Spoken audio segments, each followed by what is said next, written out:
Welcome back to another deep dive by Medvarsity. We often talk about the lingering effects of COVID-19, but today we're diving into something you might not expect, Oh, how the pandemic might be influencing a common virus you've probably never even heard of, okay. Human Metapneumovirus, or hMPV. That's right. It's fascinating how the pandemic seems to have shifted the landscape for so many viruses, and hMPV is a prime example. Okay, let's unpack this. What exactly is hMPV? Is it new? Is it dangerous? Well, it's not new. hMPV was actually discovered back in 2001, but it's been circulating for much longer. Most of us have probably had it at some point, mistaking it for a cold or even a mild flu. So those sniffles I had last spring could have been hMPV. How can you even tell the difference? That's the tricky part. Symptoms like cough, runny nose, fever, even wheezing, they can all mimic other common respiratory illnesses. And testing for hMPV specifically isn't routine unless, say, someone is hospitalized with severe symptoms. So for most of us, it's just flying under the radar. But Yeah. why is it making headlines now? There's been a recent surge in cases, particularly in China, which has caught the attention of researchers. But what's really intriguing is the timing. This surge is happening outside the typical hMPV season, which is usually late winter and spring. Okay, now that's interesting. So is the pandemic somehow responsible for this unusual surge? Well, that's the million-dollar question. The theory is that all those COVID-19 lockdowns, while essential for controlling the pandemic, might have inadvertently created a more vulnerable population for viruses like hMPV. So by staying home and masking up, we might have accidentally pressed pause on our exposure to these common bugs, leading to lower immunity overall. Exactly. And now that we're all interacting more freely, these viruses are finding a more susceptible population. It's a fascinating, albeit unintended consequence of the pandemic. This is reminding me of how we've all become amateur virologists over the past few years, trying to stay ahead of the curve. Mm. But for folks who are hearing about hMPV for the first time, what should they know about who's most at risk? It's very similar to other respiratory viruses. Young children, especially infants, are more vulnerable because their immune systems are still developing. Older adults, especially over 65, are also at higher risk, along with anyone with compromised immune systems or chronic lung conditions. Knowing who's most at risk is crucial, but understanding how hMPV spreads is equally important. Mhm. You see, I have a young niece, so I'm extra curious about this part. The good news is the ways to prevent its spread are very familiar. We're talking about those good hygiene practices we've all become accustomed to. Frequent hand washing, covering coughs and sneezes, and staying home when you're sick. It's almost comforting that some things haven't changed, right? But I'm sure people are wondering if I suspect I have hMPV. Is there a specific treatment? A magic pill or something? Unfortunately, there's no specific antivirals for hMPV and no vaccine yet either. Treatment is really about managing the symptoms. So lots of fluids, rest, and chicken soup. Sounds familiar. But let's say you get hit with hMPV. How long does it usually last? For most healthy individuals, it's similar to a bad cold. You're looking at about a week or two of feeling under the weather. But of course, if you have any concerns or symptoms worsen, it's always best to consult a doctor. That's a great reminder. Now, I know we've been talking about hMPV in the context of the pandemic, but I'm sure some listeners are drawing comparisons to COVID-19. Can we talk about the key differences? Absolutely. While both can cause similar respiratory symptoms, there are some key distinctions. hMPV, as we've discussed, is typically seasonal. COVID-19, on the other hand, with all its variants, can circulate year-round. Ah, those pesky variants. And of course, we have vaccines and treatments specifically for COVID-19, which isn't the case with hMPV. Exactly. But what's fascinating is how the measures taken to control COVID-19, like lockdowns and social distancing, might be contributing to the rise in hMPV cases we're seeing now. It really highlights the interconnectedness of things in the world of viruses. It's almost like a seesaw effect, isn't it? One virus goes down, another pops up. It makes you wonder. What other viruses might be behaving differently in this post-COVID world? Exactly. And that's a question we'll delve into further after. Stay tuned. It really is fascinating to consider this idea that by altering the patterns of one virus, we might be inadvertently influencing others. It's like a ripple effect throughout the ecosystem of viruses we live with. You've said a few times now that this recent surge in hMPV cases, especially outside its typical season, has caught the attention of researchers. What are scientists most curious about? They're digging deeper into the long-term impacts of pandemic-related disruptions, you see. We've never really done a global experiment on this scale before intentionally suppressing one virus and then watching what happens to others. It's a unique opportunity to learn about how viruses interact and adapt. It sounds like we've stumbled onto a real-life virology lab, except the entire planet is the petri dish. In a way, yes. And Yeah. there's a sense of urgency to learn as much as we can from this situation. One area of focus is understanding whether this altered seasonality for hMPV is just a blip or a sign of a more permanent shift. So could we be seeing hMPV outbreaks popping up at unexpected times more frequently in the future? That's a possibility researchers are exploring, and it raises important questions about how we prepare for and respond to these kinds of viral shifts. So what can we do? Is it all doom and gloom, or is there a silver lining here? I wouldn't say doom and gloom at all. Remember, much of what we've learned about protecting ourselves from COVID-19 applies to other respiratory viruses like hMPV as well.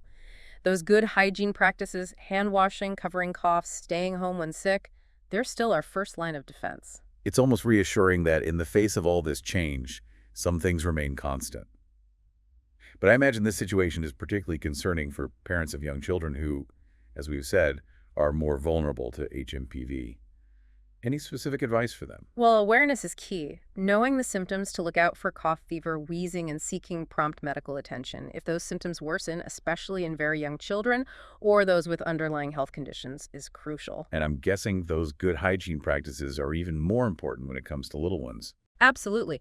Frequent hand washing is a must, and teaching children to cover their coughs and sneezes properly can make a big difference in preventing spread. I've always been impressed by how quickly kids can adapt to new routines, so hopefully those COVID-era hygiene habits will stick around. But all of this talk about hMPV, its connection to the pandemic, and the potential for future outbreaks, it's a lot to process. It is. But I think it's important to remember that knowledge is power. The more we understand about these viruses, the better equipped we are to make informed decisions about our health and advocate for effective public health policies. That's a great point. And speaking of advocating, I think this situation highlights the importance of continued research and investment in public health infrastructure. Exactly. We need to be proactive, not reactive, when it comes to infectious diseases. This means investing in surveillance systems that can track emerging threats, developing new diagnostic tools and treatments, and strengthening public health communication to keep communities informed and prepared. It feels like we're at a critical juncture where we can take the lessons learned from the pandemic and apply them to a broader approach to viral threats. I completely agree. This isn't just about hMPV. It's about building a more resilient and responsive public health system that can effectively address the challenges of a constantly evolving microbial world. And on that note, we've reached the end of our deep dive into hMPV and how this common virus might be behaving differently in our post-COVID world. It's a story that's still unfolding, and it speaks to a larger trend we're observing. It's a reminder that we exist within a complex web of interactions, including those with the viruses that surround us. So what are the key takeaways here for our listeners? Yeah. What can we learn from this deep dive into hMPV and apply to our lives moving forward? I think the biggest takeaway is that the microbial world is constantly changing, and we need to be adaptable. The pandemic has shown us that our actions can have unintended consequences, even when those actions are taken with the best intentions. Like trying to control one virus only to potentially create a more favorable environment for another. Precisely. And this underscores the importance of staying informed, following scientific developments, and being open to adjusting our behaviors as we learn more. It sounds like vigilance and flexibility are going to be key in this post-pandemic world. Absolutely. But it's not just about individual responsibility. We also need to advocate for robust public health systems that can effectively track, monitor, and respond to emerging threats. So investing in research, surveillance, and public health infrastructure. Exactly. And making sure those resources are distributed equitably so that everyone has access to the information and care they need. It feels like we're entering a new era of public health where we have to think more holistically about our relationship with the microbial world. I agree.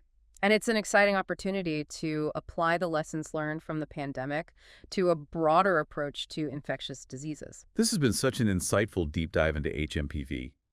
I feel like we've not only uncovered the mysteries of this particular virus, but also gained a broader perspective on the challenges and opportunities we face in a world where viruses are constantly evolving. It's been my pleasure to share this journey of discovery with you and our listeners. And as we wrap up, I want to leave our listeners with this thought.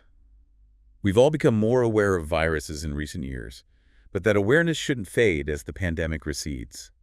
Stay curious, stay informed, and stay engaged in the conversation about our health and the fascinating world of viruses we share our planet with. Well said. And that concludes another deep dive here at Medvarsity. Thanks for joining us, and until next time, stay healthy and keep learning. We've been deep diving into the world of hMPV and how this common virus might be behaving differently in our post-COVID world. Yeah, it's a story that's still unfolding, and it speaks to a larger trend we're observing with these viruses. Right. It's not just about hMPV itself, but what it represents about how things might be changing. Exactly. It's a reminder that we exist within a complex web of interactions, including those with the viruses that surround us. So what are the key takeaways here for our listeners? What can we learn from this deep dive into hMPV and apply to our lives moving forward? I think the biggest takeaway is that the microbial world is constantly changing, and we need to be adaptable. The pandemic has shown us that our actions can have unintended consequences, even when those actions are taken with the best intentions, you know? Like trying to control one virus only to potentially create a more favorable environment for another. Precisely. And this underscores the importance of staying informed, following scientific developments, and being open to adjusting our behaviors as we learn more. It sounds like vigilance and flexibility are going to be key in this post-pandemic world. Absolutely. But it's not just about individual responsibility. We also need to advocate for robust public health systems that can effectively track, monitor, and respond to emerging threats. So investing in research surveillance and public health infrastructure. Exactly. Yeah. And making sure those resources are distributed equitably so that everyone has access to the information and care they need. It feels like we're entering a new era of public health where we have to think more holistically about our relationship with the microbial world. I agree, and it's an exciting opportunity to apply the lessons learned from the pandemic to a broader approach to infectious diseases. This has been such an insightful deep dive into hMPV. I feel like we've not only uncovered the mysteries of this particular virus, but also gained a broader perspective on the challenges and opportunities we face in a world where viruses are constantly evolving. It's been my pleasure to share this journey of discovery with you and our listeners. And as we wrap up, I want to leave our listeners with this thought. We've all become more aware of viruses in recent years, but that awareness shouldn't fade as the pandemic recedes. Stay curious, stay informed, and stay engaged in the conversation about our health and the fascinating world of viruses we share our planet with. Well said. And that concludes another deep dive here at Medvarsity. Thanks for joining us, and until next time, stay healthy and keep learning.